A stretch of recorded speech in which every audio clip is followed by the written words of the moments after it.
যে সমস্ত মহিলা মা বোনদের বিবাহ হয়েছে প্রত্যেকটা মা বোন আপনার স্বামীর চেহারার দিকে তাকিয়ে আল্লাহর শিখানো ছোট্ট শ্রেষ্ঠ দোয়াটি শুধুমাত্র 3 বার পড়ুন।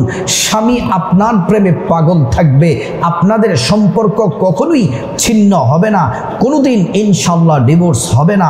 স্বামী আপনাকে ভালোবাসবে, প্রচণ্ড ভালোবাসবে, দিন যত যাবে ভালোবাসা বৃদ্ধি হতেই থাকবে এবং এই বন্ধন মজবুত আল্লাহ পাক করে দিবেন। এবং স্বামী আপনার প্রতি, আপনার পরিবারের প্রতি খুব যত্নশীল হবে। আল্লাহু আকবার।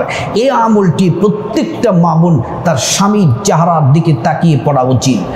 আমাদের কাছে অনেকে মা বোন বলেন, হুজুর স্বামী আমার কথা শুনে না, বদমেজাজ, রাগারাগি করে, স্বামী সংসারের প্রতি যত্নশীল না, সংসারের প্রতি খরচ করে না, স্বামী অন্য নারীর প্রতি আসক্ত হয়ে আছে, স্বামী আমার সাথে রাগারাগি করে, এত স্বামীকে ভালোবাসি, সম্মান করি, তারপরও স্বামী আমাকে ভালোবাসে না, আমার কথা শুনলেই রাগ হয়ে ওঠে। ও মা বোন, আল্লাহর শিখানো আজকে যে শ্রেষ্ঠ কোরআনে বর্ণিত ছোট্ট দোয়াটি আপনাদেরকে শিখিয়ে দিব, নিয়মটি বলে দিব। ওই নিয়মে স্বামীর চেহারার দিকে তাকিয়ে আল্লাহর প্রতি ভরসা রেখে শুধুমাত্র 3 বার যদি পড়তে পারেন, আপনার স্বামী আপনার প্রেমে পাগল হয়ে যাবে। আল্লাহু আকবার। আল্লাহ তাআলা কোরআনের মধ্যে সব বিষয় আল্লাহ তাআলা সুন্দরভাবে সুস্পষ্টভাবে কোরআনের মধ্যে বর্ণনা করেছেন। আমরা যে কোনো সমস্যার মধ্যে পড়ি, এই যে যাদের স্বামী কথা শোনে না, অবাধ্য স্বামী, স্ত্রীর সাথে রাগারাগি করে, গালমন্দ করে, স্বামী স্ত্রীর ভালোবাসা বন্ধন যদি আমরা বাড়াতে চাই, আল্লাহর কোরআন থেকে ফর্মুলা নিতে হবে। অনেকে কবিরাজের কাছে দৌড়ায়, কুফরি কালাম করে, নাউজুবিল্লাহি মিন যালিক। কবিরাজ আপনার কিছুই করতে পারবে না, স্বামী স্ত্রীর বন্ধন কিছুই করতে পারবে না। আল্লাহর কোরআনের আমল বিফলে যাবে না। আল্লাহর কোরআনের আমল 100% কার্যকর হবে ইনশাআল্লাহ। আল্লাহ তাআলা কোরআনের মধ্যে বলেছেন, وَنَزَّلْنَا عَلَيْكَ الْكِتَابَ تِبْيَانًا لِكُلِّ شَيْءٍ। আল্লাহ পাক বলছেন, বান্দা আমি আল্লাহ কোরআনের মধ্যে প্রত্যেকটা বিষয় তুলে দিয়েছি। সব সমস্যার সমাধান কোরআনের মধ্যে আছে। সব সমস্যার সমাধান দিতে পারে আল কোরআন। প্রিয় মহিলা মা বোন, আজকের আমলটি বড়ই দামি। আল্লাহ রাব্বুল আলামিন কোরআনের মধ্যে একটি আয়াত বলেছেন স্বামী স্ত্রীর মহব্বত সম্পর্কে। আল্লাহর রাসূল সাল্লাল্লাহু আলাইহি ওয়াসাল্লামকে আল্লাহ পাক জানিয়েছেন, নবীজি আমাদেরকে বলেছেন, হুন্না লিবাসুল লাকুম ওয়া আনতুম লিবাসুল লাহুন্না। স্বামী স্ত্রীর সম্পর্ক হচ্ছে এমন, স্বামী স্ত্রীর পোশাক, স্ত্রী স্বামীর পোশাক। এই পোশাক আমাদের দেহের সাথে যেমন সম্পর্ক, দেহ পোশাকের সাথে যেমন সম্পর্ক, স্বামী স্ত্রী একজন আরেকজনের সাথে এমন সম্পর্ক থাকা লাগবে। স্বামী স্ত্রী যখন মিষ্টি কথা বলে, ভালোবাসার সময় কাটায়, স্বামী স্ত্রী যখন একজন আরেকজনের দিকে ভালোবাসার দৃষ্টিতে তাকায়, সময় কাটায়, প্রত্যেকটা মুহূর্তে আল্লাহ রাব্বুল আলামিন আমলনামার মধ্যে অসংখ্য নেকি দান করেন আর স্বামী স্ত্রীর উপর আল্লাহ পাকের রহমত নাজিল করেন। আল্লাহু আকবার। স্বামী স্ত্রী যখন ঝগড়া লাগে, মন মালিনতা থাকে, একজন আরেকজনের সাথে কথা বলে না, দূরে দূরে থাকে, স্বামী দূরে দূরে থাকে, ওই স্বামীর প্রতি আল্লাহ নারাজ থাকে, শয়তান খুশি হয়, আল্লাহ নারাজ হয়। আমি প্রত্যেকটা স্বামীকে বলবো, আমার ভাইয়েরা, আপনি কি আল্লাহকে খুশি করতে চান নাকি শয়তানকে খুশি করতে চান?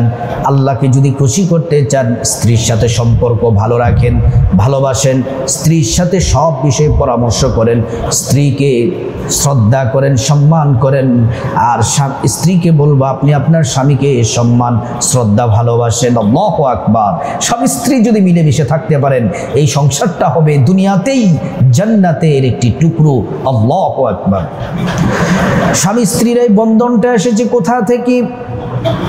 হযরতে আদম আলাইহিস সালাম, হযরতে হাওয়া আলাইহিস সালাম যখন জান্নাতে ছিলেন, জান্নাতে থাকা অবস্থায় আল্লাহ তাআলা তাদেরকে বিবাহ বন্ধনে আবদ্ধ করে দিলেন। তাহলে এর থেকে বোঝা গেল এই বন্ধন হলো জান্নাতি বন্ধন। আল্লাহু আকবার। ইজাব এবং কবুলের মাধ্যমে, বিবাহের মাধ্যমে স্বামী স্ত্রীর সম্পর্কটা হালাল আল্লাহ পাক করে দেন। আল্লাহ রাসূল হাদিসের মধ্যে বলেছেন, একজন স্ত্রী যদি তার স্বামী সম্পর্কে বলে, আমার স্বামীটা নেককার, আমার স্বামীটা ভালো, আমার স্বামীটা খুবই উত্তম, স্ত্রী যদি বলে, আল্লাহ পাক ওই স্বামীর জিন্দেগির গুনাহ মাফ করে আল্লাহ তাআলা জান্নাতবাসী করে দেন। আল্লাহু আকবার। প্রিয় দিনদার ইমানদার মুসলিম ভাই বোন, কথাটি মনোযোগ দিয়ে শুনুন। রাসূলুল্লাহ সাল্লাল্লাহু আলাইহি ওয়াসাল্লাম সাহাবায়ে কেরামদেরকে বললেন, সাহাবীরা, তোমাদের স্ত্রীদের সাথে তোমরা উত্তম ভালো আচরণ করো। নারীদেরকে বাঁকা হাড় থেকে সৃষ্টি করা হয়েছে, এই বাঁকা হাড়কে তোমরা সোজা করতে যেও না, তাহলে ভেঙে যাবে। আবার তোমরা এমন করেই ছেড়ে দেও না। সাহাবায়ে কেরাম বললেন, ইয়া রাসূলুল্লাহ, তাহলে কি করব? আল্লাহর নবী বললেন, তাদেরকে অতিমাত্রায় শাসন করলে কিন্তু হিতে বিপরীত হবে। আর তারা যদি ভুল করে তাদেরকে বুঝিয়ে ভালোবাসা দিয়ে তাদেরকে বলো, তারা দেখবে তোমাদের কথাগুলো সুন্দরভাবে শুনবে। আল্লাহু আকবার। এজন্য স্বামী স্ত্রী সম্পর্কটা মজবুত রাখবেন, ভালো রাখবেন।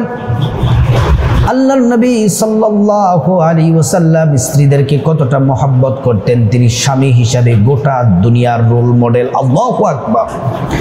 একদিন নবীজির কয়েকজন স্ত্রী বসা আছেন, আল্লাহর প্যারা রাসূলকে স্ত্রীরা বললেন, ইয়া রাসূলুল্লাহ, স্বামী যান, আপনি কোন স্ত্রীকে সব থেকে বেশি ভালোবাসেন? আল্লাহ রাসূল বললেন, আজ রাতে আমি যাকে গোপনে খেজুর দিয়ে আসবো, আমি তাকে বেশি ভালোবাসি। রাত্র হলো, আল্লাহর নবী প্রত্যেক স্ত্রীর কাছে গেলেন, গোপনে খেজুর দিয়ে আসলেন। সব স্ত্রী খুশি হয়ে গেলেন। আল্লাহর নবীর স্ত্রীরা আল্লাহর নবীকে খুব সম্মান করতেন, কারণ তিনি প্রত্যেকের প্রতি ইনসাফ করতেন। নবীজির প্রথম স্ত্রী খাদিজাতুল কুবরা রাদিয়াল্লাহু আনহা, আল্লাহর নবীর আদর্শ। আল্লাহর নবী তিনি যে স্বামী ছিলেন, আদর্শ স্বামী ছিলেন, আল্লাহর নবীর প্রতি সন্তুষ্ট ছিলেন, আল্লাহর হাবিব সাল্লাল্লাহু আলাইহি ওয়াসাল্লামের প্রতি রাজি খুশি ছিলেন। আমার মা বোনেরা, স্বামী স্ত্রীর বন্ধন মজবুত সম্পর্ক বোঝাতে গিয়ে কোরআন হাদিস থেকে আপনাদেরকে কিছু কথা বললাম। এবার আসুন আমরা সরাসরি আমলটি কিভাবে করব আমরা জেনে নেই। আমলটি যে কোনো দিন, যে কোনো সময় করতে পারেন, রাত দিনে। শুধুমাত্র নামাজের নিষিদ্ধ সময়গুলা ছাড়া, যে তিনটি সময় নামাজের নিষিদ্ধ সময়, সূর্য ওঠার সময়, ফজরের পর থেকে সূর্য ওঠা পর্যন্ত 10-15 মিনিট পর্যন্ত, তারপরে দ্বিপ্রহরের সময় সূর্য যখন মাথা বরাবর থাকে, আবার সূর্য যখন ডুবে যায়, ওই সময়ে, এই 3 সময়ে নামাজ পড়া নিষেধ। এই সময় ছাড়া মা বোনেরা বাকি যে কোনো দিনে রাতে আপনি নামাজটি পড়তে পারবেন, আমলটি করতে পারবেন। স্বামীর চেহারার দিকে তাকিয়ে 3 বার দোয়াটি পড়লে কপাল খুলে যাবে, স্বামী ভালোবাসবে, পাগল হয়ে ভালোবাসবে। সুন্দর করে প্রথমে ওযু করে নেবেন। ওযু করার শুরুতে পড়ে নিবেন, বিসমিল্লাহির রহমানির রহিম। নবীর তরিকায় সুন্দর করে ওযু করে নেবেন। ওযু যখন শেষ হয়ে যাবে, আঙ্গুলটাকে উঁচু করে একবার কালিমে শাহাদাত পড়বেন, আশহাদু আল্লা ইলাহা ইল্লাল্লাহু ওয়াহদাহু লা শারীকা লাহু ওয়া আশহাদু আন্না মুহাম্মাদান আবদুহু ওয়া রাসূলুহু। কালিমে শাহাদাত পড়লে কি হবে? আল্লাহ পাক ফেরেশতাদেরকে বলেন, জান্নাতের গেটগুলা খুলে দাও, জান্নাতের দরজাগুলা খুলে দাও। আমার বান্দারা যে দরজা দিয়ে মনে চায় ওই দরজা দিয়ে জান্নাতে প্রবেশ করবে আর জান্নাতের নাজ নিয়ামত ভোগ করবে। সুবহানাল্লাহ, আল্লাহু আকবার। প্রিয় দিনী ভাই ও বোন, তারপর পবিত্র জায়নামাজ বিছিয়ে নেবেন। পবিত্র জায়নামাজ বিছিয়ে আপনার শরীরটা যেন পবিত্র থাকে, জামা কাপড় যেন পবিত্র থাকে। সর্বপ্রথম আল্লাহ পাকের সন্তুষ্টির জন্যে বদমেজাজ স্বামী যেন ঠিক হয়ে যায়, স্বামী যেন আপনার সাথে রাগারাগি না করে, স্ত্রীর সাথে যেন গালমন্দ না করে, স্ত্রীর সাথে যেন ভালো আচরণ করে, উত্তম আচরণ করে। স্বামী যেন স্ত্রীর জন্য যেন পাগল থাকে, অন্য নারীর প্রতি যেন আসক্ত না হয়।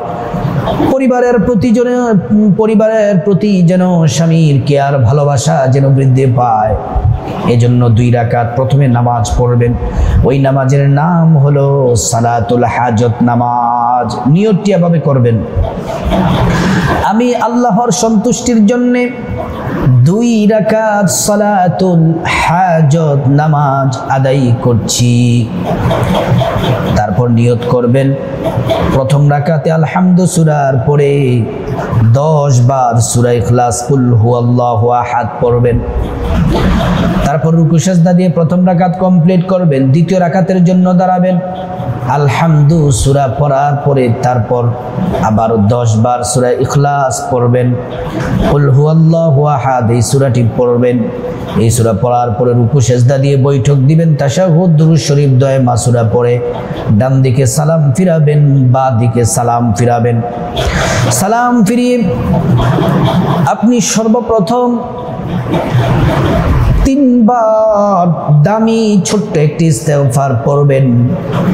আস্তাগফিরুল্লাহাল্লাযী লা ইলাহা ইল্লা হুয়াল হাইয়ুল কাইয়্যুম ওয়া আতুবু ইলাইহি।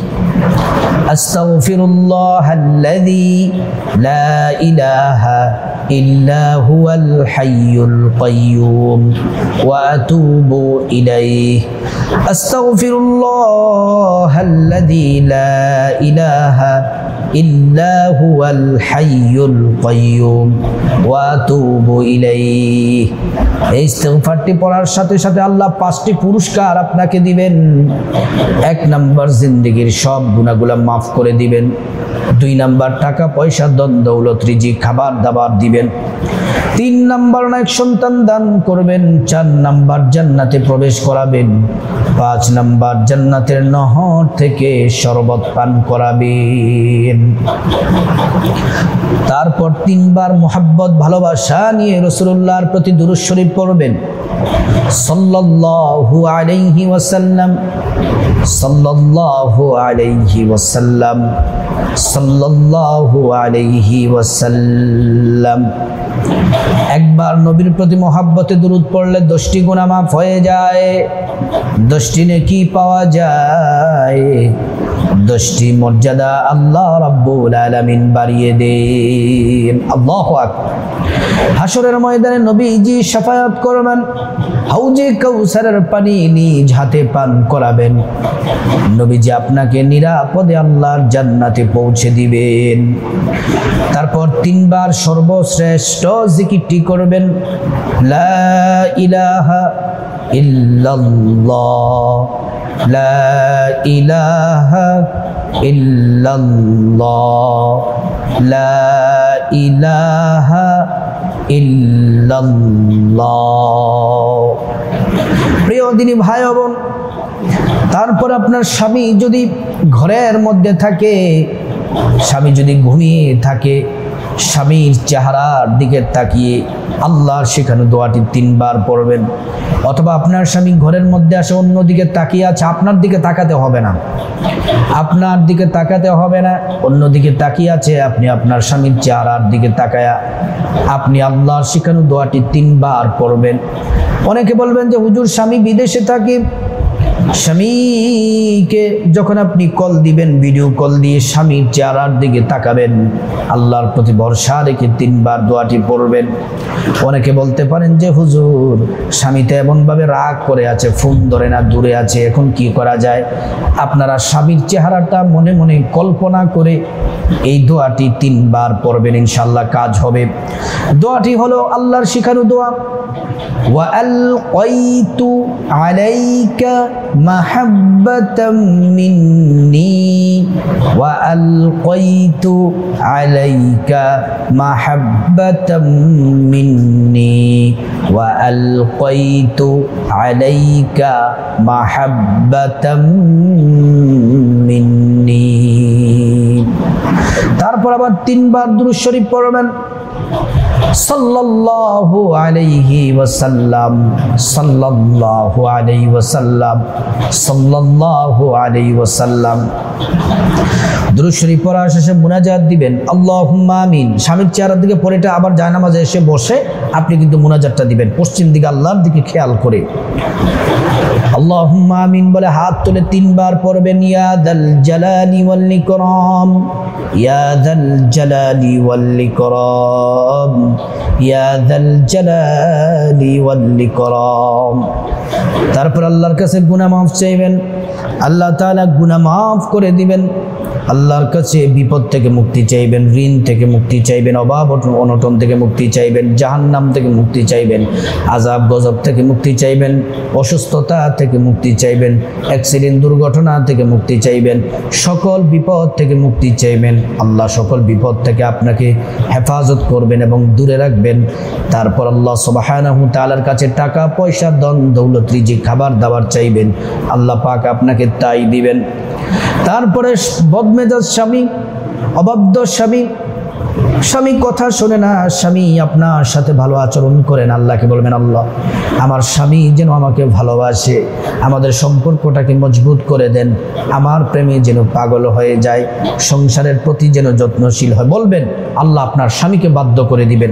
তারপর যারা মা বাবা আত্মীয় স্বজন যারা কবরবাসী তাদের জন্য দোয়া করবেন, আল্লাহ রাব্বুল আলামিন তাদেরকে ক্ষমা করে আল্লাহ সুবহানাহু তাআলা তাদেরকে জান্নাতবাসী করে দিবেন।